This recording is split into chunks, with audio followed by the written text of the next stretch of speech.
name is Dana, and I'm a Hoya head, which might be surprising to some of you because I am more known for my anthuriums and alocasias, but believe it or not, Hoya actually is the most represented genus in my collection. So I'm excited to show you all the ones that I have. I even have a couple that are in bloom right now, so stay tuned for that. And without any further ado, let's get started. This Krimson Princess is the oldest Hoya in my collection, so I wanted to start with this. I actually got it from Walmart in 2021. This is a Cost Farm special, and he is still in the same pot that I got him in. I've always been told Hoyas like to be root bound, and I'm completely finding that to be true because this has just been flourishing in the same soil, the same pot. I've not changed anything. I've moved this plant around several times. It blooms every year. This is just a solid plant, and I don't ever see myself getting rid of it because why would you? This plant is the closest you're gonna get to a fake plant. All right, let's look at the next one. I'm gonna let you know off top that I'm obsessed with weird, creepy, crusty, prehistoric looking Hoyas, and this plant just fit the bill. I absolutely love all the veining on it. When I first got it, I was told that these didn't really grow that fast, even for a Hoya, and I do find that to be true. What I also find interesting is the leaves that were formed in my care look way nicer than when I got it. I was already happy with this, but when the leaves started coming in, they started to be like really belate and textured and a lot bigger. I am so pleasantly surprised with my Calistophyllus growth. I initially had this growing up in trellis, but then I just decided I like the way it looks when it's hanging. I also have some new growth here, and it looks like, oh, I want to be delicate because I have broken some Hoya leaves. And I have most of my Hoyas in self-watering planters. I did not have the Hoya Krimson Princess is still in soil, and I do have some Hoyas in soil, but I put a lot of them in self-watering planters, which, oh, this was doing really well. I'm getting nervous, so I'm gonna put this back and we're gonna look at the next Hoya. This is the Hoya Macril Red. As far as rare Hoyas goes, I don't even know if this plant is rare, but I treat it like it is because I wanted it so badly. I got this imported from Green Spaces ID, and the only thing I'm a little disappointed in is I must not be giving him enough light because the leaves that came before were kind of bright, and then the leaves started getting darker as time has went on. But I'm not mad at it. This plant is an extremely slow grower, but what I do like about it is that when it does grow leaves, there's usually multiple leaves. So I usually get about 4 leaves at a time. They take forever to size up, but I just can't wait for this to get really, really big. And to be honest, I have it on a trellis, but I think I want this hanging too. I think it would look really nice like that. These leaves are just so sturdy and big. I absolutely love this. I also have him in a self-watering planter too. He's potted in Lechuza pond. He seems to really, really love it. I do have other Hoyas that are not so in love with the self-watering planter setup, and I'll talk about that in a little bit. But this Hoya is. This Hoya loves a self-watering planter. I will show you some soon though that don't like it. All right, moving on. This beautiful specimen is a Hoya Lera Variegated, and it's in bloom. It's in bloom. Look at this. Look at this bloom though. Isn't this absolutely gorgeous? Can you believe it? I got this last year at a garden show, and I believe this entire thing cost $30. I just couldn't beat, you can't beat that price. So I got it. I was so excited about it. I completely neglect this plant. It hangs out in my bathroom. It probably gets a little bit too much light because the leaves are starting to get really faded. That's kind of how I know the Hoya isn't too much light. I also give it really inconsistent watering. So some of these tendrils have died. Some of these vines have died, but that's what I love about Hoyas. You see people who have Hoyas for decades, okay? And they're in the same planter. They completely ignore them. Hoyas are just extremely resilient. Well, a lot of them are. Some of them aren't. But they're just extremely resilient. You can just neglect them and they don't care. They don't care. He's so nice. Next up is Hoya MBI. I actually got this as a cutting from Ryan, one of the owners over at Canopy Plant Co. And I like him because he looks like lettuce.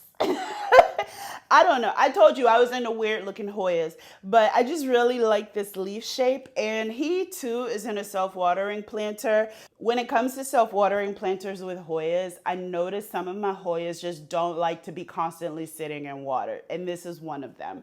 I let this Hoya dry out a long time before I fill the water reservoir again. Because what happens is when it gets too much water, these yellow spots start showing up on the leaves starts getting yellow, and I've experienced that on a couple of my other Hoyas. So with the ones that are like that, I will fill their water reservoir, let them drink, and then maybe leave the reservoir clean for a few weeks maybe.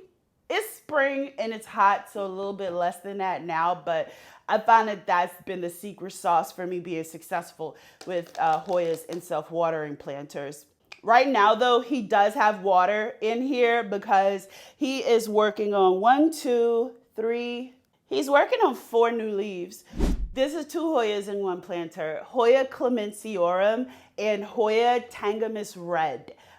He's not looking so red right now. He wasn't actually red when I got him, but I don't care. I really like it. This is another one of those just like weird, creepy, crusty Hoyas that I needed to have. The Clemenciorum came from Canopy Plant Co. And then I imported the Tangamus Red from Green Spaces ID. These are not the fastest growers. The Tangamus, he grows faster than the Clemenciorum, and we're talking a lot faster. I've had this Clemenciorum, I'm not sure. I got it last year sometime, and he's only given me 1 leaf. No.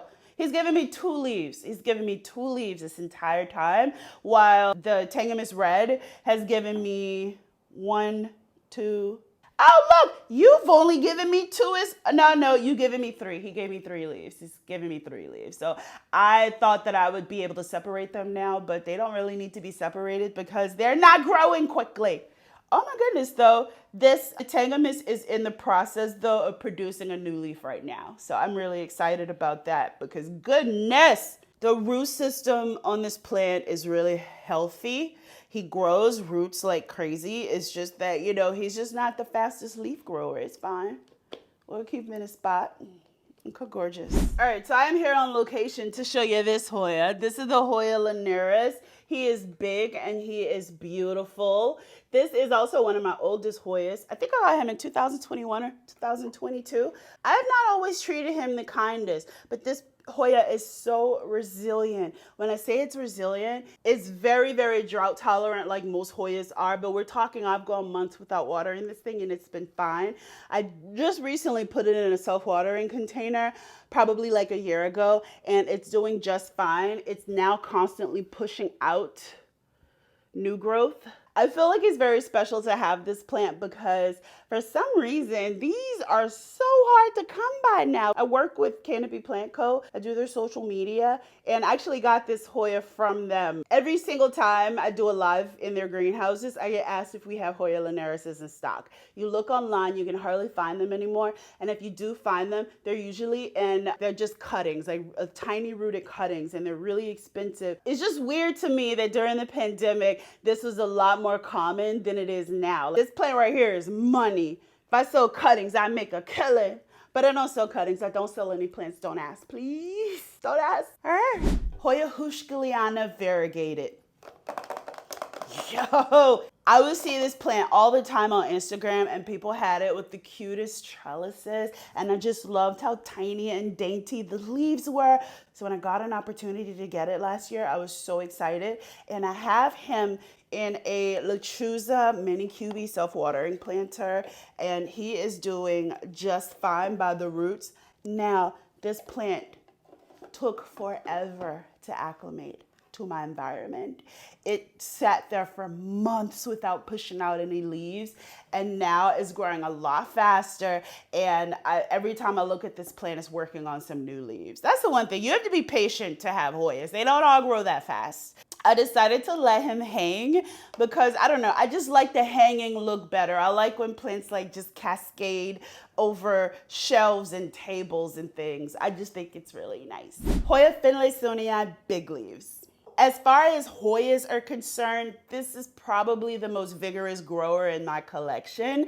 He is always working on new leaves. Right now, he's working on 1, 2, 3, 5 or 6 of them actually. And the leaves are just so beautiful. I got this as a dupe for the Clementiorum because the Clementiorum is considered a pretty rare Hoya and the cost reflects that. But the Finlaysonii big leaves, I think this, the 4-inch planter that I got it in was like $29. And this plant grows so fast. I got this plant months after I got the Clementiorum and it has just exploded in growth. I cannot tell you how rewarding it is to have this Hoya. Also, I have him on a trellis, but I kind of want him hanging as well. I think what I might do is let some of these tendrils just kind of naturally go down on their own and not wrap them around the trellis. So I could have some climbing and the others trailing. I think that would look really nice. My search for this Clementiorum is the reason why I have so many dupes in my collection. Just to give you an idea, this was like $109, I think, just for this leaf. Like it was, this cost a lot of money. I'm not sure how much it costs now, but this was a lot of money. And so when I got it, I was just super excited. But my Finlaysonii big leaf looks so much like him. The only real difference is these leaves are a lot thinner. Oh, I need to dust. Oh, this is ridiculous. These leaves are a lot thinner. I don't know. How can you hate a plant that grows like this? You can't. Moving on, Hoya Carya outer variegated. This plant rivals my Hoya compacta for slowest growing Hoya in my collection. I got this plant this size. I got this plant several months ago.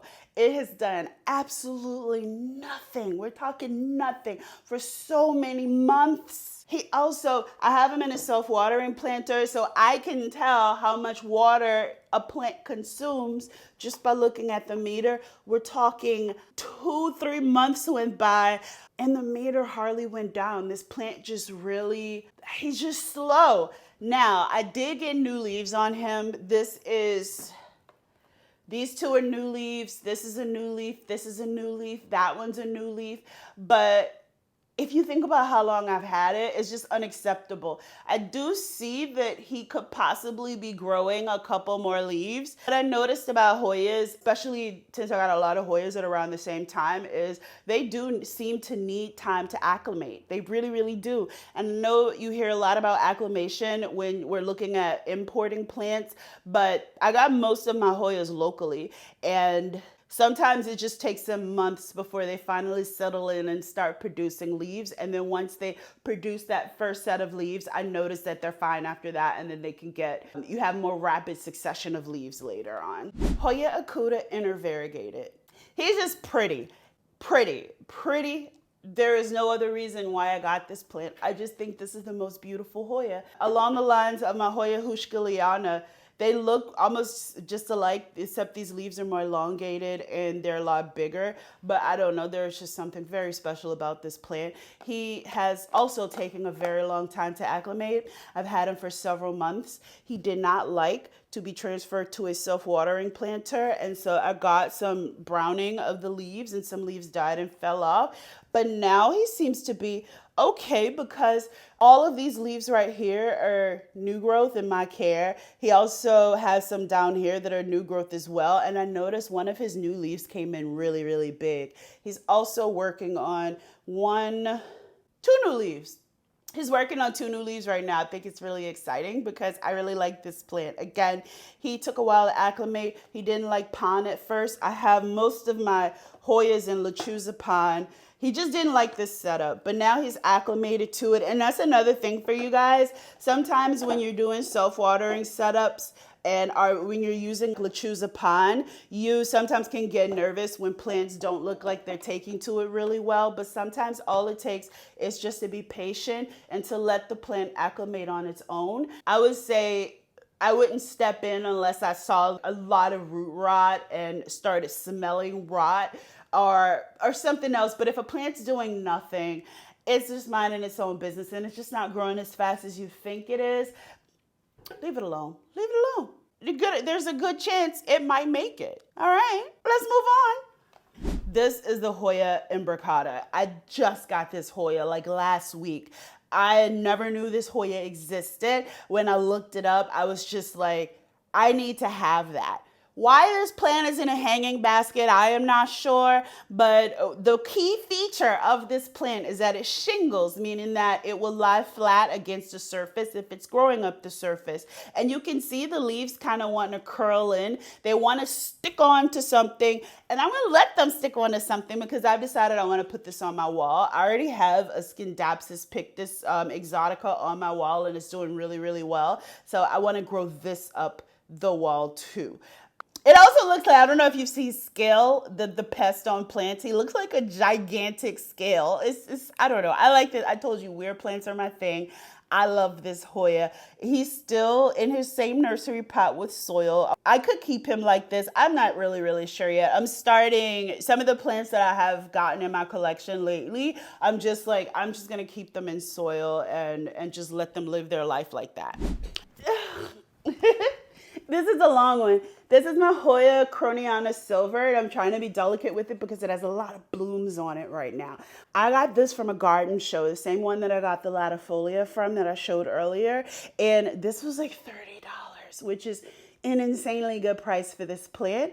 This and the latifolia stay in my bathroom. I don't like having plants outside of this room because it's more like an out of sight, out of mind thing. And I noticed that when plants start migrating around my apartment, I start neglecting them. I just haven't really treated him the best, but he has rewarded me with these beautiful, beautiful blooms. I'm not sure what I'm gonna do with him next. I do wanna get him in this room. I just don't know where to put him. Eventually, I'm sure I'll find something, but these blooms are just magnificent, and there's so many. Also, these blooms, they smell horrible. Again, this is in my bathroom. When I would walk in the bathroom, the smell would just hit me, and I had no idea what it was. The smell is very strong, and I found out it was these flowers. They don't smell good. I wonder, do flies pollinate this plant? Because I don't see a bee being attracted to a smell like this. Hoya compacta variegated. This plant grows at an absolute snail's pace, but I knew that when I got it. And now I just don't expect anything of this plant. He has grown some new leaves, but just not really that many. You just gotta be patient when it comes to Hoyas. But I've been wanting one of these plants since at least 2020, and I've just never been able to find them. And I also knew that they grew really slow, so I wanted something larger. I like growing plants when they're really tiny, and I like getting them big, but when it comes to Hoyas, they grow so slowly that I will usually buy a larger specimen if it's presented to me rather than a smaller one. I've been lucky in that some of the smaller ones that I've gotten have grown really quickly, like the Finlaysonii big leaves, but for the most part, for like Hoya Carya, Hoya compacta, I would just rather get a larger plant. He's gonna be like 2026 is probably gonna be his year. That's probably how long it's gonna take him to get really, really big. I see he doesn't cause me any problems, so you can stay here. Next up, this is Hoya insularis, and this is his home, this styrofoam container.